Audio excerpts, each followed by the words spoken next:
하나님의 말씀은 창세기 15장 5절에서 7절입니다. 창세기 15장 5절에서 7절 다 같이 보겠습니다. 그를 이끌고 밖으로 나가 가라사대 하늘을 우러러 묵별을 셀 수 있나 보라. 또 그에게 이르시되 내 자손이 이와 같으리라. 아브라함이 여호와를 믿으니 여호와께서 이를 그의 의로 여기시고 또 그에게 이르시되 나는 이 땅을 내게 주어 업을 삼게 하려고 너를 갈대아 우르에서 이끌어낸 여호와노라. 이스라엘의 역사는 아담이 아닌 아브라함부터 시작이 되는 것입니다. 하나님께서는 아브라함에게 자손과 땅을 약속하시고 열국을 위하여 복의 통로가 되도록 아브라함을 부르셨지요. 그리고 하나님께서는 믿음을 그의 의로 여기셨다. 그렇게 말씀하셨습니다. 자기 의는 하나님 앞에 의가 절대로 되지 못하는 것이지요. 예수 그리스도만을 믿는 그 믿음을 의로 여기신다. 그렇게 말씀하십니다. 즉 성자의 의만을 하나님께서 연락하시는 의로 여기시는 것입니다.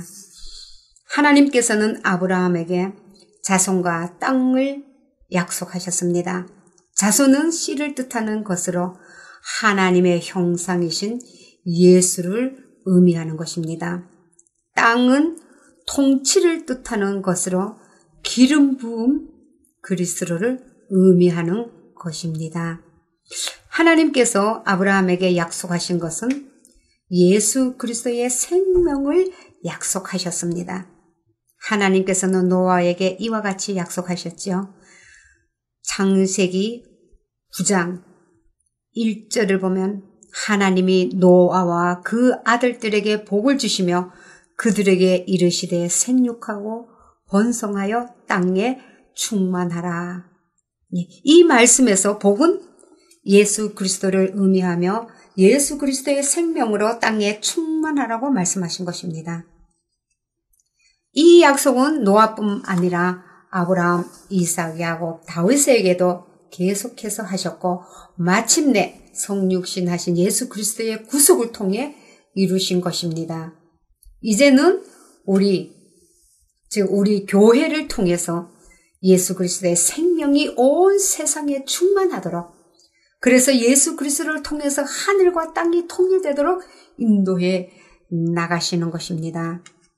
우리를 성전 삼아서, 나를 성전 삼아서 예수 그리스도의 몸이 되게 하시고 예수 그리스도를 머리로 하여 예수 그리스도와 우리를 한 몸으로 만들어 가시는 것입니다. 이것은 인간이 창조하실 때에 원래 모습으로 회복시켜 주시겠다는 하나님의 의지인 것입니다. 마태복음 20장 9절에서 10절을 한번 보겠습니다. 마태복음 20장 9절에서 10절요.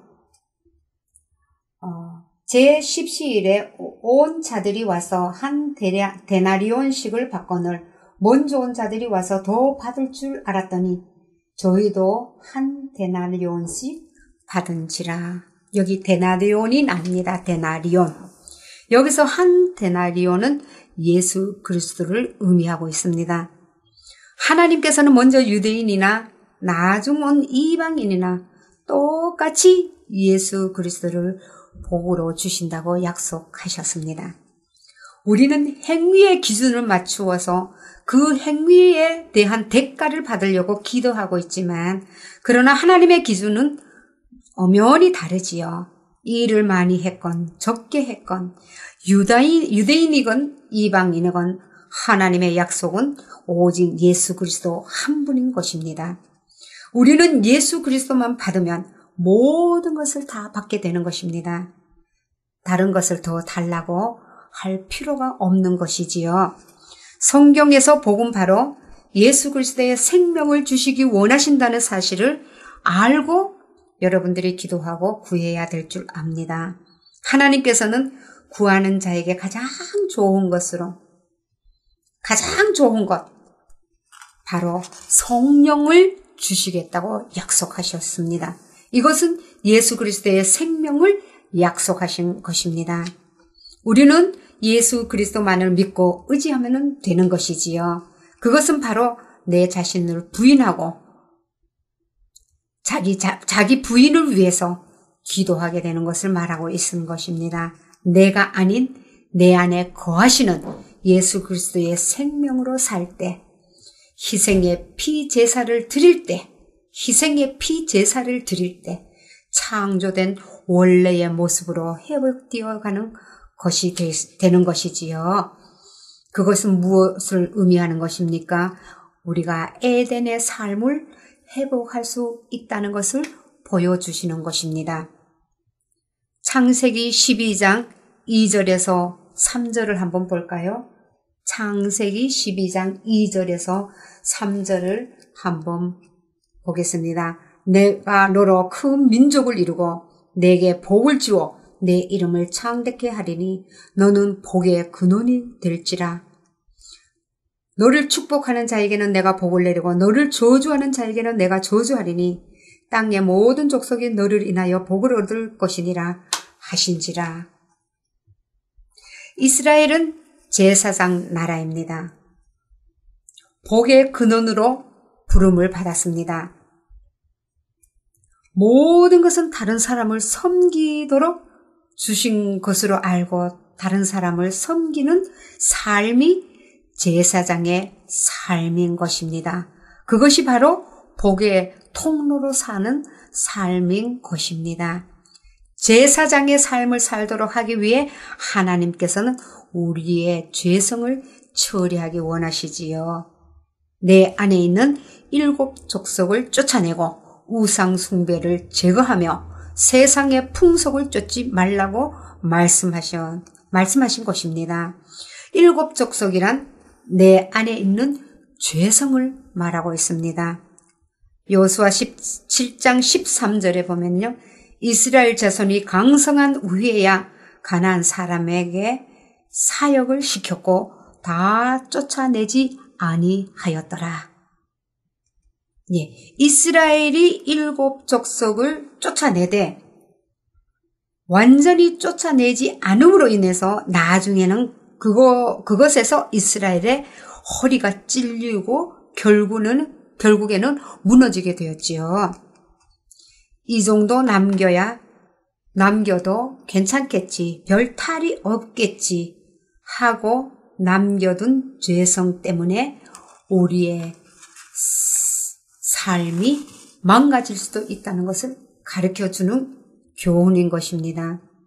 이스라엘의 선민사상이 하늘을 찌르고 그것이 우상이 되어 하나님과의 만남이 이루어지지 않자 하나님께서는 아수르 바벨론을 보내어 이스라엘을 포로의 구속사를 쓰기 시작하셨습니다. 포로 상태의 기록은 거의 구약의 절반을 차지하고 있지요. 70년 동안 정결하게 사는 시기, 즉 연단하는 기간을 정하시고 다니엘을 통해 10조의 이스라엘의 죄악을 자백하게 하신 후에 포로 생활에서 회복시켜 주셨던 것입니다. 하나님께서는 일하실 때는 사람을 동력자로 삼으시지요. 오늘날 우리에게도 포로 시대의 현상이 재현되고 있다는 것을 알아야 될 것입니다. 제단은 무너져 있고 하나님과의 만남은 없고 성전은 강탈되어 사탄의 전으로 자신을 내어주고 있고 기쁨도 없고 감격도 없고 기도를 해도 냉랭하고 우리는 영적 포로가 되어서 바벨론에 가 있는 바벨론 왕의 통치를 받고 있는 것입니다. 제단이 무너지면 성전도 자전히 무너지게 되며 하나님의 임재를 상실하게 되는 것이지요. 제단이 무너진다는 말은 내가 살아서 하나님을 열심히 섬긴다는 것을 말하는 것입니다. 다시 말씀드리면 내가 내 중심으로 내가 살아서 내가 해야 돼 모든 것이 내 중심으로 이루어지고 있다는 것을 말씀드리고 있는 것입니다. 그러면서 하나님을 섬긴다고 열심히 하는 것을 말하고 있는 것입니다. 아무리 열심히 하나님을 섬긴다 해도 자기 부인이 되지 않는다면 나의 몸인 성전을 사탄에게 내어주는 것이 되어버린다는 것을, 그 사실을 우리는 알아야 될 것입니다. 우리는 내가 이런데, 내가 어쩐데, 내가 무엇을 하였는데, 이와 같이 내가라는 말이 나오지 않도록 날마다 훈련을 해야 될 것입니다. 진정한 자유는 무엇입니까? 진정한 자유는 내가 나에게서 벗어나는 것입니다.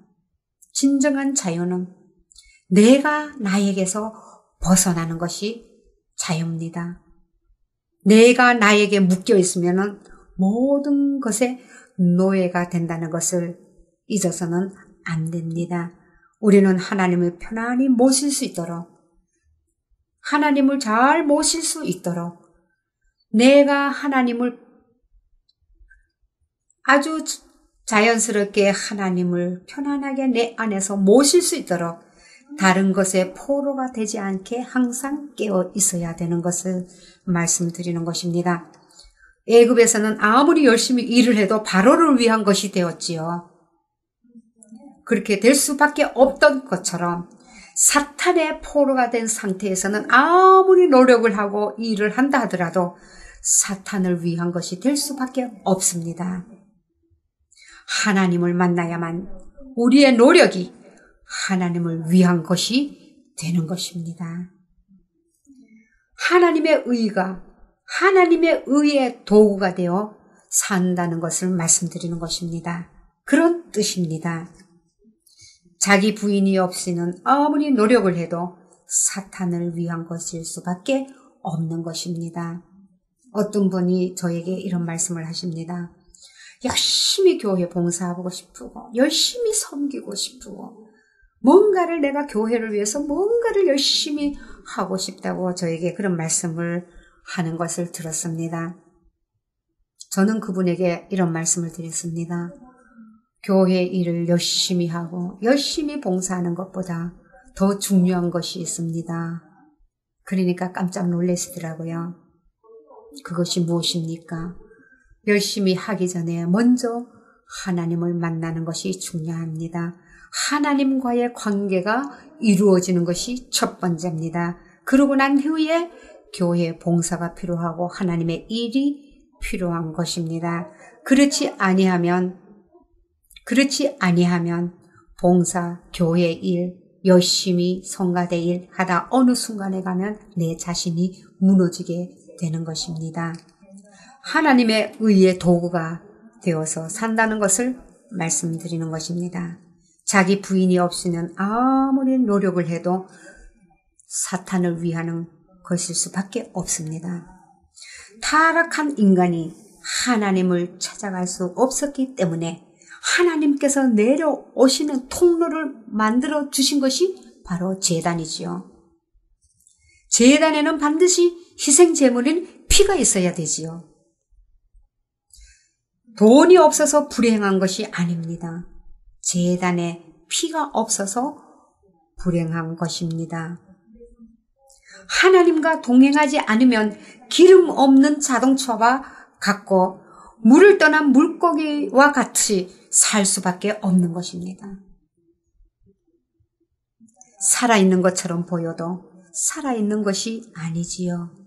반드시 내가 주님과 함께 죽었음을 시인하고 하나님과 동행하는 삶을 살아가는 것이, 우리의 그 삶이 이루어지는 것이 하나님의 뜻이고 하나님이 원하시는 바인 것입니다. 이러한 하나님과 동행하는 삶이 이루어지기를 주의 이름으로 축복합니다.